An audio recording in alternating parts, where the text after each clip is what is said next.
Mesdames, Mesdemoiselles et Messieurs, fidèles auditrices et auditeurs, bonjour et bienvenue dans votre émission SLAP, Salon littéraire africain de Paris. C'est un réel plaisir pour moi de partager avec vous cette édition de votre émission, votre revue littéraire SLAP. Vous pouvez également nous suivre sur la radio panafricaine L'Afrique d'une seule voix, les lundis, mercredis et vendredis, en direct à 16h heure de Paris, et sur le site de la radio, vous verrez les heures de rediffusion. Je suis Guillaume Adouvi, fondateur des éditions Ibidoun, maison d'édition de livres orientée vers l'Afrique et ses diasporas, mais également vers toutes les communautés afro-descendantes de l'Amérique, des Antilles et des Caraïbes. Votre rendez-vous littéraire va vous parler du Nigeria. Notre édition de ce jour est consacrée au Nigeria, sa géopolitique et sa littérature. D'abord, abordons l'aspect géopolitique. Le Nigeria, encore appelé la République fédérale du Nigeria, en anglais Federal Republic of Nigeria, est un pays d'Afrique de l'Ouest situé dans le golfe de Guinée. Le Nigeria, bien sûr, est un pays de la bande sahélienne, situé au nord du golfe de Guinée. Le Nigeria possède et partage avec ses voisins 4047 km de frontières terrestres et 853 km de littoral. Le Nigeria est bordé à l'ouest par le Bénin, la République du Bénin, dont la capitale est Porto-Novo, la principale ville Cotonou. Pays de votre serviteur, au passage. Le Nigeria, disais-je, partage 773 km avec le Bénin, à l'ouest, et à l'est-sud-est, 1690 km avec le Cameroun. Au nord, 1497 km avec le Niger.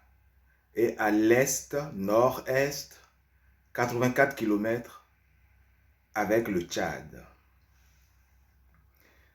Le pays comporte plus de 250 ethnies, dont les plus nombreuses en population sont les Haoussa Fulani, qui représentent 29% de la population du Nigeria et se situent dans le nord du pays.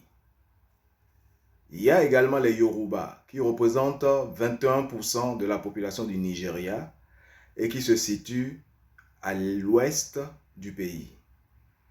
Et les Ibo, qui représentent 18% de la population du Nigeria et qui se situent à l'est du pays. La refonte des États décidée en 1991, puisque je disais tout à l'heure que c'est une république fédérale avec des États. La réforme des États décidée en 1991, en même temps que le passage de la capitale du pays à Abuja, la nouvelle ville, consacrera le nombre des États fédérés à 31 États. Mais toutefois, en 1996, il faut retenir que quelques États sont de nouveau divisés, portant ainsi le nombre total d'États fédérés à 36. Donc le Nigeria, la République fédérale du Nigeria comporte aujourd'hui 36 États. Avec plus de 219 millions d'habitants sur le recensement de 2021, le Nigeria est le pays le plus peuplé d'Afrique et le 6e pays le plus peuplé du monde par son nombre d'habitants. Le pays est la première puissance économique du continent africain depuis 2016 et la 27e puissance économique au plan mondial par PIB, selon la Banque mondiale, justement. Le poids économique et démographique du Nigeria lui ont valu le surnom de géant d'Afrique. Toutefois, malgré une production de pétrole très importante et une économie assez diversifiée, le pays demeure relativement pauvre et dépend encore de ses voisins pour se nourrir. Et cette pauvreté est souvent indexée par la communauté des artistes et écrivains, chanteurs, qui lient cette pauvreté à la forte corruption qui gangrène le pays. Les dernières élections au Nigeria, les élections présidentielles, se sont déroulées en février 2023 dernier et ont vu remporter l'élection par M. Bola Tinubu, qui est le candidat du Congrès des progressistes, le parti APC. Avec ses 219 millions d'habitants, disais-je, le Nigeria devrait devenir, selon les projections, à l'horizon 2050, le 3e pays le plus peuplé au monde, derrière la Chine et l'Inde. Le pays, le Nigeria, fait partie de la communauté économique des États de l'Afrique de l'Ouest, la CEDEAO, mais est également membre du Commonwealth. Le pays est également membre de l'Organisation de la coopération islamique, l'OCI. Les habitants du Nigeria et les habitantes sont appelés les Nigérians et les Nigérianes. Nous allons, après l'aspect géopolitique, nous allons maintenant parler de littérature. La littérature nigériane, et c'est de ça qu'il est question. La littérature nigériane est principalement de langue anglaise. Mais prenez garde, elle existe également, cette littérature, dans les langues nationales, telles que le Yoruba, très répandu, le Igbo, très peu, le Haoussa, répandu et séculaire, avec une très vieille tradition. Ces littératures en langue nationale existent, bien qu'en proportion mineure au plan sous-régional et au plan international. Car la plupart de ces œuvres sont immédiatement traduites en langue anglaise pour pouvoir franchir les frontières du pays, bien évidemment. Cela va de soi. Donc, la plupart des auteurs anglophones importants d'Afrique de l'Ouest viennent du Nigeria. La littérature nigériane de langue Yoruba. Enfin, le premier roman en Yoruba qui s'intitule Itan Igbesi Aye, Emi Segi Lola, en français L'histoire de ma vie, était un roman commis par un certain Isaac Babalola Thomas qui relatait la vie d'une prostituée. Ce roman a été publié en 1929 sous forme de roman sérialisé en 30 épisodes pour un journal de Lagos. C'est un livre réaliste qui rapporte de nombreux détails sur Lagos dans les années 1920. Il reflète également les diverses influences linguistiques et les particularités du langage oral urbain. Vous savez, il y a un parler lagosien, comme on dit. Et les Ouest-Africains qui partagent une certaine proximité avec les Nigérians vous diront il y a un parler lagosien. Même l'anglais de Lagos ou même le Yoruba de Lagos ou le Laoussa de Lagos est différent. Dans les nouvelles éditions de ce roman, publié sous forme de livre, après la forme en série à épisodes, le style du roman a été mieux littéralisé, grammarisé comme eux-mêmes ils disent, talk to grammar. Voilà, parler la grammaire dans le pidgin nigérian. Vient ensuite un autre roman, toujours dans la littérature nigériane de langue yoruba, un autre roman qui s'intitule The Forest of the Thousand Demons. En français, La forêt des 1000 démons, qui a été publié en 1938. Un roman commis par Daniel Fagunwa. C'est un roman d'aventure folklorique et magique, truffé de rhétorique et mettant en scène le personnage principal du légendaire chasseur Yoruba Akara Ogun, qui a été aussi adapté au cinéma. Est considéré comme le premier livre substantiel en Yoruba. Il a été réimprimé de nombreuses fois et a même été traduit en anglais par le célèbre immensissime Wole Soyinka en 1968. Si vous êtes fan de Wole Soyinka, on va en parler abondamment tout à l'heure, car cette émission lui est aussi dédiée, comme à Chinua Achebe et tous les autres jeunes loups de la littérature nigériane, comme vous le savez, qui raflent tous les prix et gagnent toutes les distinctions à leur passage. Depuis, que ce soit dans la littérature américaine, sur la scène culturelle américaine, sur la scène culturelle littéraire britannique, et même dans l'espace francophone, puisque leurs œuvres sont traduites abondamment, maintenant en français, gagnent tous les prix.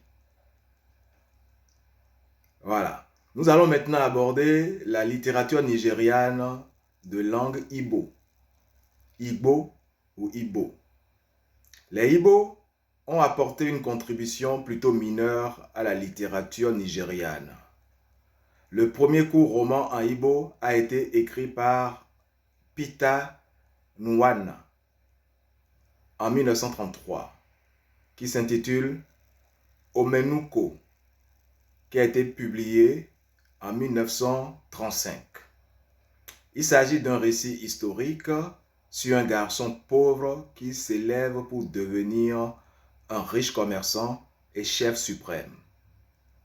Mais vend ses apprentis comme esclaves pour se dédommager des pertes de biens subis et s'appauvrit par la suite encore plus qu'il ne l'était au départ. Les efforts pour promouvoir la littérature en Igbo sont restés longtemps sans succès.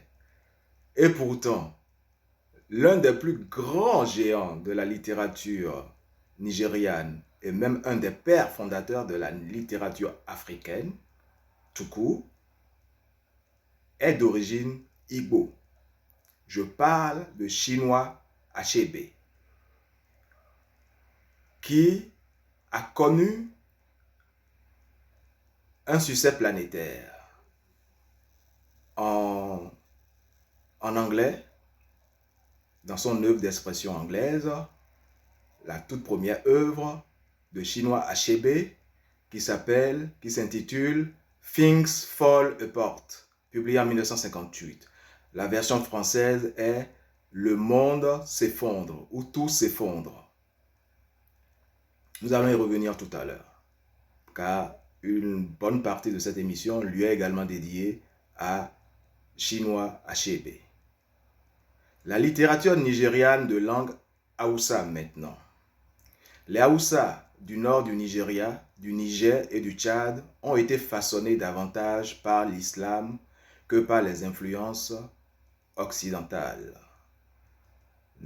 Néanmoins, la littérature Hausa remonte très loin, à Ousmane Dan Fodio et au califat de Sokoto, c'est-à-dire à la fin du XVIIIe siècle. Les premiers ouvrages écrits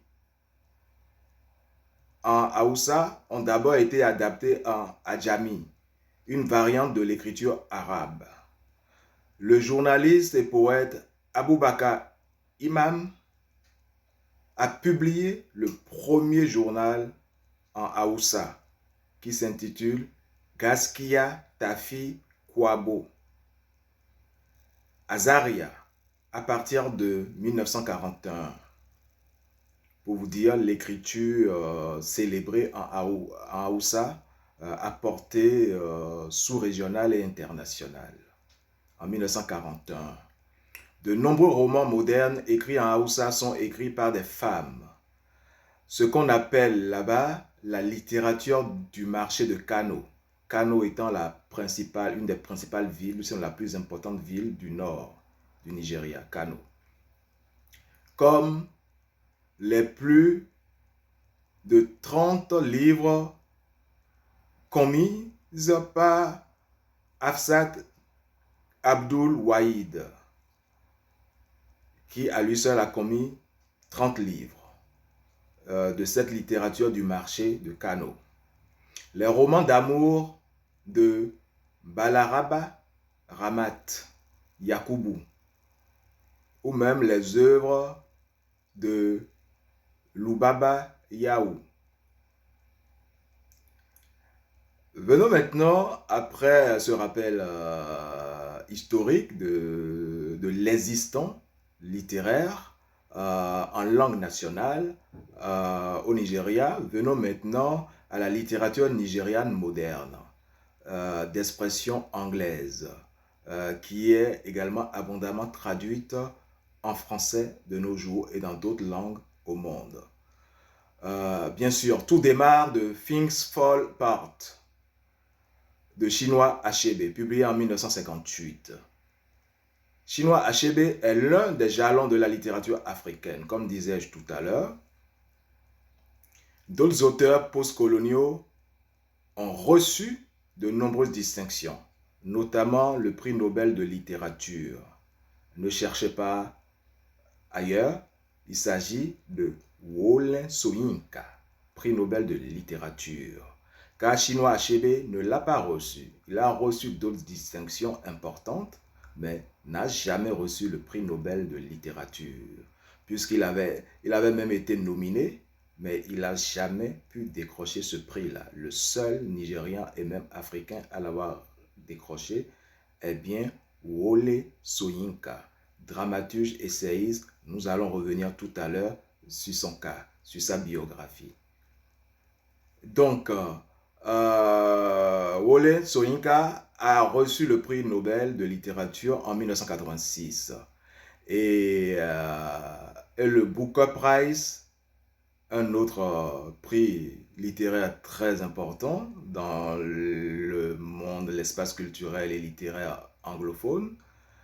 Le Booker Prize a été attribué en 1991 à Ben Okri. Nous allons parler de lui tout à l'heure. Si vous êtes fan, je vous demande de patienter. On va aborder vraiment, après les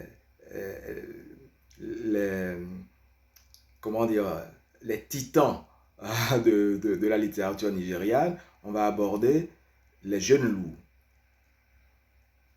Donc Ben Okri a été couronné du prix Booker Prize en 1991 pour son œuvre The Femish Road. Je pense que ça n'a pas été traduit en français. Chinua Achebe. Chinua Achebe est né Albert Chinua Lumogu. Bien sûr, il est d'origine Igbo.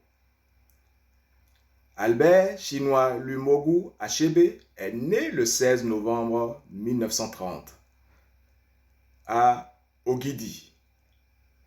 Il est mort, en revanche, le 21 mars 2013 à Boston, aux États-Unis. C'est un écrivain très talentueux, romancier et poète. Il débuta avec Le monde s'effondre, Things Fall Apart, qui est, avec son autre œuvre, Le malaise, sa traduction française, sinon la version anglaise, c'est No Longer at Ease, qui est une de ses œuvres principales. Albert Chinua Lumogu Achebe a changé son prénom au cours de ses études pour un prénom Igbo classique. Achebe. Chinua Achebe. Chinois. Bon élève, Chinua Achebe obtient une bourse et poursuit des études au Government College d'Umuahia, une ville qui figure souvent dans ses livres. Il fit ses études à ce collège entre 1944 et 1947, puis à l'université d'Ibadan de 1948 à 1953, année où il obtient son diplôme de Bachelor of Arts, avant d'entrer à la Nigerian Broadcasting Corporation, NBC. Chinua Achebe effectue quelques voyages en Afrique et aux États-Unis et travaille quelque temps comme professeur d'anglais.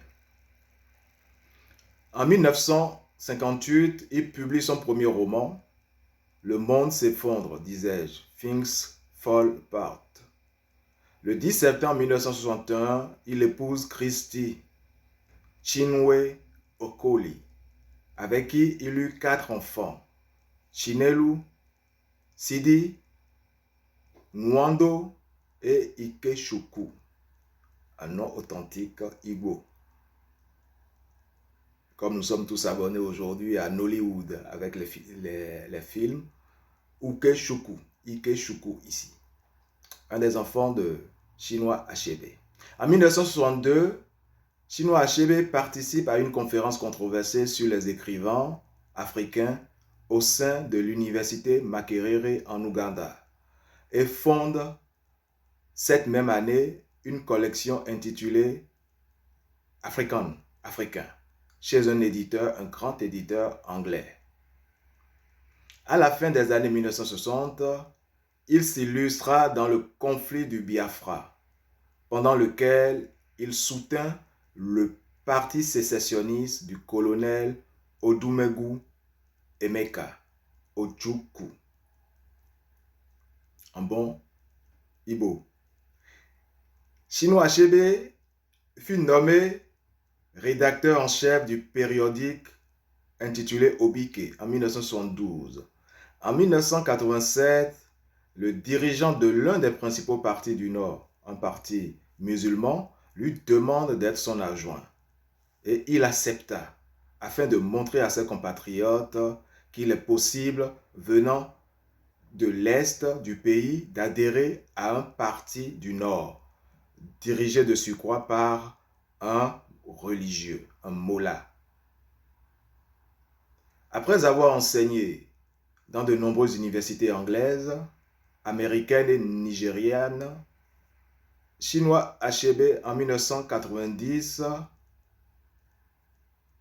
fut cloué au lit par un AVC et il demeurera dans un fauteuil roulant jusqu'en mars 2013 où il rendit l'âme dans un hôpital de Boston. Donc il est décédé le 21 mars 2013 dans un hôpital à Boston, aux États-Unis. Son œuvre majeure, comme je disais, est Le monde s'effondre, Things Fall Apart. Son travail est une médiation profonde sur le colonialisme. Ses romans mettent en situation des héros africains à la croisée de deux mondes. Un monde occidental avec une rationalité abstraite, sans justice, et une Afrique dont les valeurs traditionnelles disqualifiées rendent ses sujets handicapés pour les temps nouveaux. C'est l'un des plus célèbres auteurs africains d'expression anglaise. Cela lui vaut à plusieurs reprises d'être pressenti pour le prix Nobel de littérature qu'il n'a jamais pu gagner. C'est Wole Soyinka qui a eu le prix en 1986, le prix Nobel de littérature. Et les deux sont demeurés très copains, bien qu'étant des rivaux dans la compétition intellectuelle et littéraire. Ils sont devenus très copains et ont fondé ensemble un club select avec d'autres écrivains. Et le club qui s'appelle le Mbari Club. Nous allons en parler tout à l'heure. Le monde s'effondre, un immense roman qui a connu un succès planétaire, a été tiré à l'origine à 400 000 exemplaires. Mais ce tirage augmentera de beaucoup, puisque dès 1987, le même roman fut tiré à 3 millions d'exemplaires et traduit en 45 langues. Ce formidable roman qui a marqué son époque au point que le monde anglophone a décidé en 2008 de fêter le cinquantenaire de sa parution, a immédiatement inscrit Chinua Achebe au rang des écrivains d'Afrique les plus lus et étudiés. Riche et dense, il brasse ce roman des thèmes tels que la destruction de la vie tribale à la fin du 19e siècle, à la suite de l'arrivée des Européens, la conversion au christianisme, la vie quotidienne des femmes et des enfants d'un village de forêt. Nous allons à présent vous parler de l'autre titan, l'autre ténor de la littérature nigériane moderne, qu'est Wole Soyinka, abondamment évoqué tout à l'heure à cause du prix Nobel de littérature décroché en 1986. Wole Soyinka est né le 13 juillet 1934 à Abeokuta, au Nigeria. Bien sûr, lauréat du prix Nobel de littérature en 1986, il est le premier auteur noir à en être honoré. Artiste prolifique et éclectique, Wole Soyinka a écrit de nombreuses pièces de théâtre, mais aussi des récits autobiographiques, des recueils de poèmes et de nouvelles, des romans, ainsi que des essais politiques et littéraires. Réputé pour la richesse de son imagerie poétique et la complexité de sa pensée, Wole Soyinka compte parmi ses chefs-d'œuvre la tragédie anticolonialiste intitulée La mort et l'écuyer du roi, publiée en 1975. Donc, après des études aux universités d'Ibadan, de Leeds et de Leicester en Angleterre, Wole Soyinka travailla au Royal Court Theatre of London. Par la suite, il fonda plusieurs troupes théâtrales au Nigeria, dont 1966, Mask Drama Troupe. Il occupa de nombreux postes universitaires à Ibadan, Ifè et Lagos.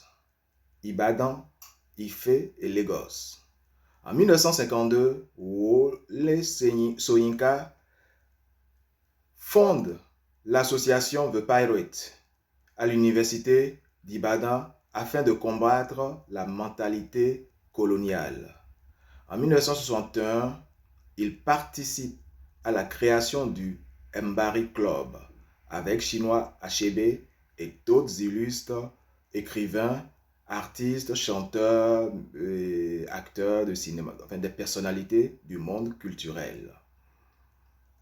En 1961, donc en 1962,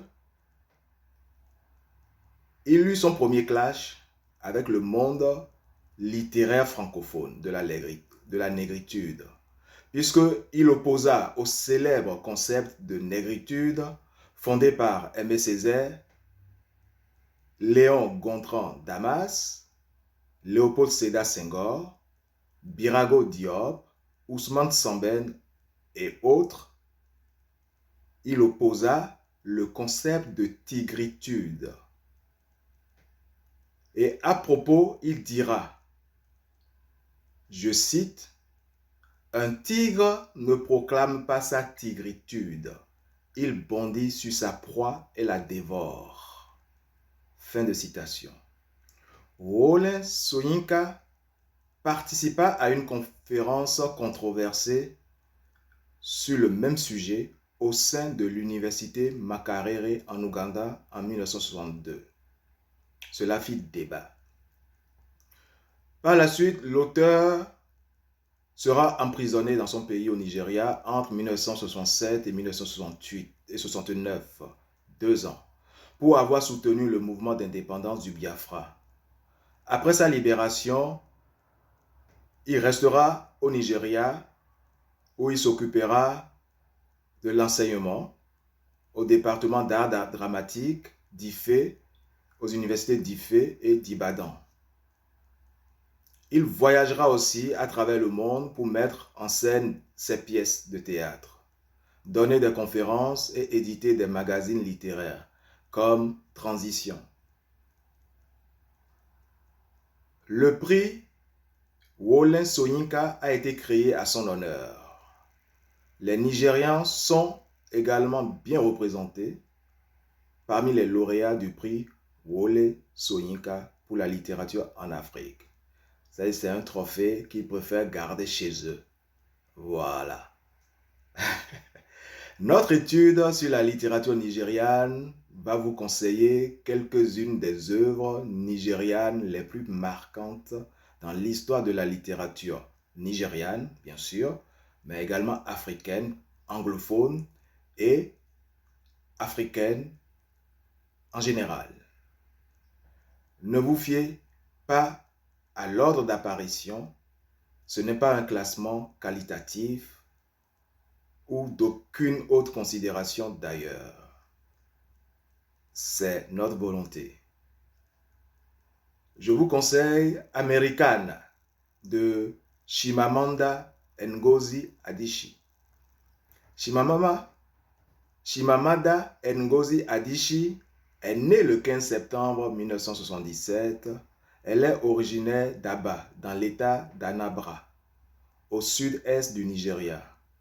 Elle a reçu plusieurs prix universitaires et littéraires et est également connue comme une grande militante féministe.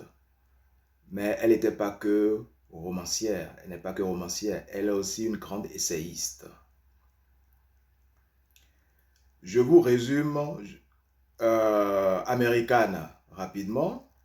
Je cite, « En descendant de l'avion à Lagos, j'ai eu l'impression d'avoir cessé d'être noir. Ifemelu quitte le Nigeria pour aller faire ses études à Philadelphie. Jeune et inexpérimentée, elle laisse derrière elle son grand amour, Obinze. Obinze, éternel admirateur de l'Amérique, qui compte bien la rejoindre. Mais comment rester soi lorsqu'on change de continent, lorsque soudain la couleur de votre peau prend un sens et une importance que vous ne lui aviez jamais donné. Pendant 15 ans, Ifemelu tentera de trouver sa place aux États-Unis, un pays profondément marqué par le racisme et la discrimination.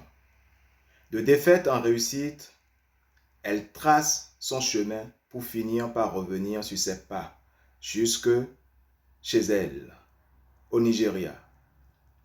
À la fois drôle et grave, doux mélange de lumière et d'ombre, Americana est une magnifique histoire d'amour de soi d'abord, mais également des autres, ou d'un autre. De son ton irrévérencieux, Chimamanda Ngozi Adichie fait valser le politiquement correct et les clichés sur la race ou le statut d'immigrant et parcourt 3 continents d'un pas vif et puissant. Fin de citation. Je vous conseille également Le meilleur reste à venir de Sefi Atta. Sefi Atta est née à Lagos en 1964. C'est une romancière et dramaturge. Elle reçut le prix Wole Soyinka. Le meilleur reste à venir. Je vous le résume. Je cite: Enitan et Chéri sont 2 jeunes filles en rupture contre l'ordre et le désordre d'un Nigeria à peine sorti de la guerre du Biafra. Un pays où se succèdent coups d'État militaires et régimes dictatoriaux. 2 jeunes filles, puis 2 femmes qui, du début des années 1970 au milieu des années 1990, veulent échapper à l'enfermement d'une société oppressive et machiste. Chéri, belle et effrontée, mais blessée à jamais, choisira l'exubérance et la provocation. Enitan tentera de trouver son chemin entre la dérive mystique de sa mère, l'emprisonnement de son père, sa carrière de juriste et le mariage lui imposant en tant que femme, contrainte et contradiction.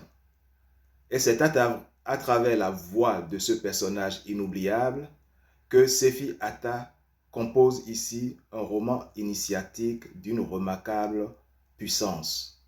Un livre dans lequel le destin personnel dépasse le contexte historique et politique du Nigeria pour se déployer dans le sensible jusqu'au cœur même de l'identité et de l'ambiguïté féminine.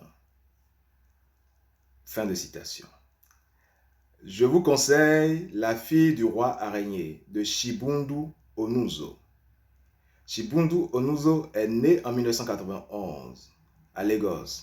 En 2013, The Guardian la place parmi les 25 femmes les plus influentes d'Afrique.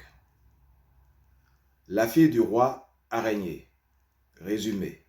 Je cite. À 17 ans, Abike Johnson, la fille d'un richissime magnat de Lagos, a l'habitude de se laisser porter par l'immense Mercedes noire de son père dans les rues de la ville. Un jour, alors que la voiture est assaillie par des vendeurs à la sauvette, le regard d'Abike croise celui d'un colporteur. Jeune, beau, élégant, sous ses haillons.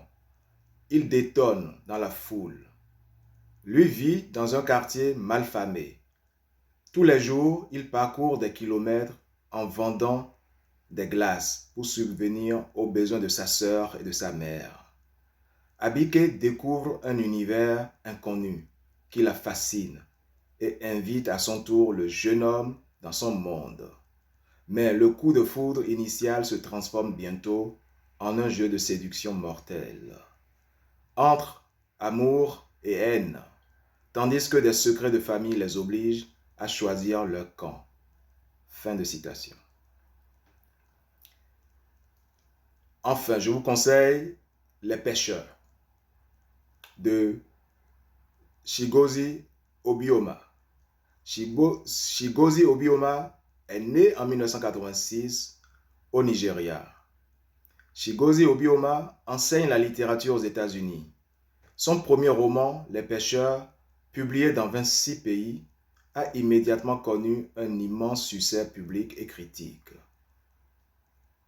Premier roman virtuose, à la richesse de langue, de composition et de signification stupéfiante, dira Le Monde des livres. Ce roman a été traduit de l'anglais du Nigeria par M. Serge Chauvin.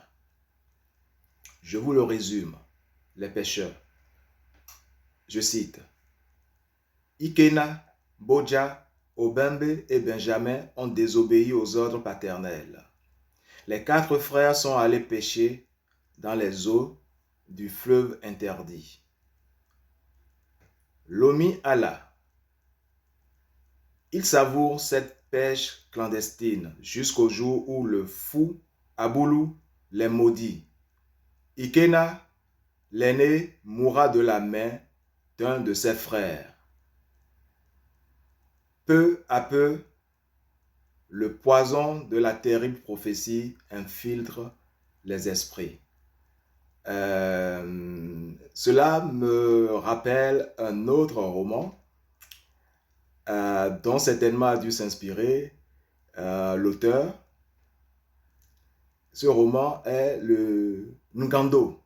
C'est un roman historique, un roman conté, conte et légende congolais de la République démocratique du Congo, de Paul, comment il s'appelle déjà? Paul Lumomi Shibada, je crois. Je vais vous revenir. Ngando le crocodile. Nos amis et frères zaïrois connaissent ça. C'est de Paul Lumami Shibamba, je crois.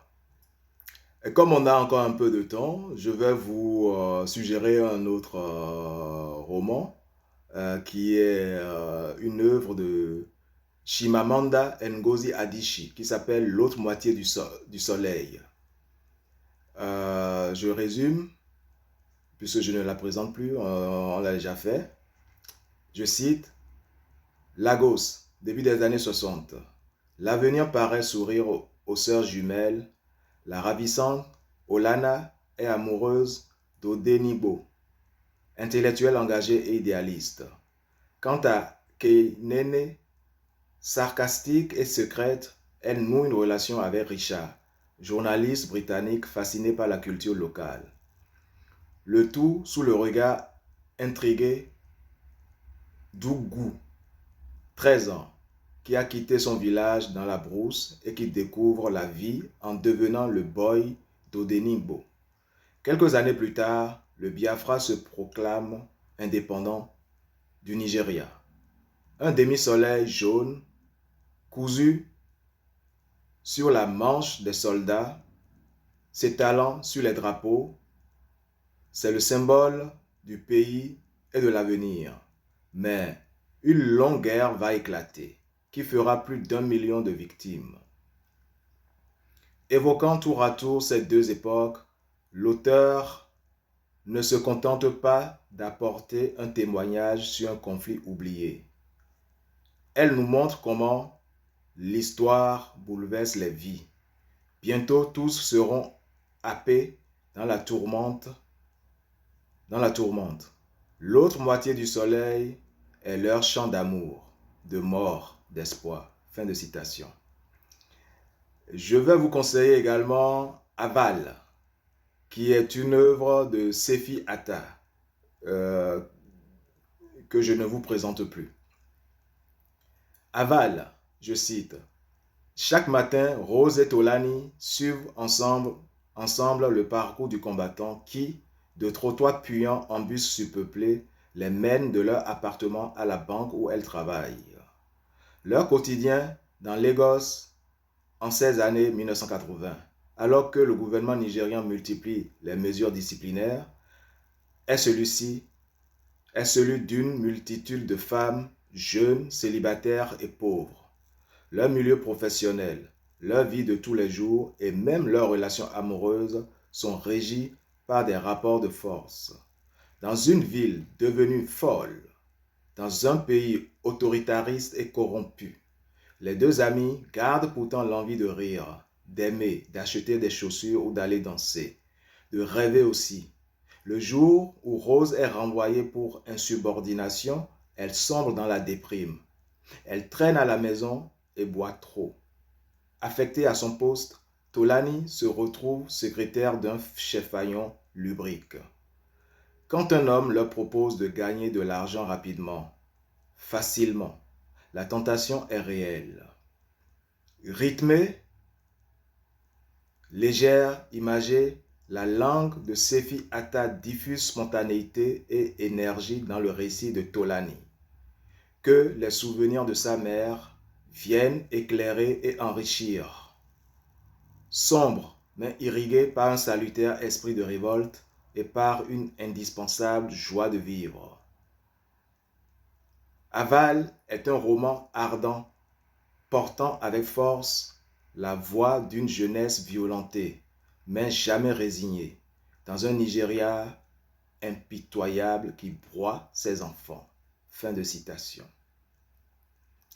Je vais maintenant vous parler de Ben Okri, La route de la faim. Voilà la traduction du roman qui a été primé, dont je vous parlais tout à l'heure. Ben Okri est né le 15 mars 1959 à Mina. C'est un poète et romancier. La route de la faim, résumé, je cite. Au Nigeria naît Azaro, un enfant esprit. Ces enfants viennent au monde et en repartent selon un cycle régulier qui leur permet de fuir la dureté de la vie. Fils unique d'un père orgueilleux qui survit en portant des sacs de ciment et d'une mère marchande ambulante, Azaro décide de rester sur terre. Il veut affronter la tragique mais fascinante réalité du monde. Un photographe lui apprend à voir. Une petite fille l'obsède. Des esprits tentent de l'empêcher d'avancer. Il découvre un pays où la misère gagne sur la brousse, où les politiciens, qu'ils soient du parti des riches ou du parti des pauvres, méprisent les populations. Un univers aussi où la réalité, le rêve et la magie s'entremêlent en permanence jusque dans le bar de Madame Coteau, où vin de palme, esprit et sorcellerie peuvent conduire à la mort. La route de la faim décrit une Afrique inquiétante, mais aussi d'une beauté merveilleuse. Pour ce premier roman exceptionnel, Ben Okri reçut le prix Booker Prize en 1991, comme je vous le disais. Et nous avons aussi dans la liste, on n'a plus vraiment le temps d'aller dans le résumé, la drôle et triste histoire du soldat Banana de Biyi Bandele Thomas. Nous avons encore une autre œuvre de Chimamanda Ngozi Adichie qui s'appelle Autour de ton cou. Et il y a du pétrole sur l'eau de Elon Abila. À ça, je vais vous lire le résumé rapidement. Elon Abila Ngalabak est son vrai nom, plus connu sous le nom de Elon Abila. C'est un romancier et poète qui a remporté de nombreux prix, dont le prix Kane en 2001. Du pétrole sur l'eau. Je vous lis le résumé. Je cite Rufus, jeune recrue du journal The Reporter, est chargé par un magnat du pétrole d'enquêter sur le kidnapping de sa femme par des activistes luttant contre les grandes compagnies pétrolières. Il part avec Zach, collègue aguerri et alcoolique, dans les méandres du delta du Niger, à travers les territoires dévastés par l'or noir. Roman des paradoxes et des injustices portés par la colère, mais aussi éloge de la persévérance. Du pétrole sur l'eau est servi par une écriture lyrique au souffle puissant. Ben Okri. J'ai fini les recommandations, mais il y a beaucoup trop à lire dans la littérature nigériane et nous reviendrons sur ça. Chères auditrices et auditeurs, mesdames, mesdemoiselles et messieurs, ainsi s'achève notre émission de ce jour. Je vous remercie pour votre attentive écoute. Je suis Guillaume Adouvi, fondateur des éditions Ibidou, une maison d'édition orientée vers l'Afrique et ses diasporas, mais également vers toutes les communautés afrodescendantes de l'Amérique, des Caraïbes et des Antilles. Je vous demanderai juste une petite faveur de ne pas oublier de vous abonner à notre page et de liker cette émission si ça vous a plu. Cela nous permettra de savoir quel genre de contenu vous plaît. Et vous pouvez aussi nous proposer des sujets voilà, que nous allons traiter ensemble.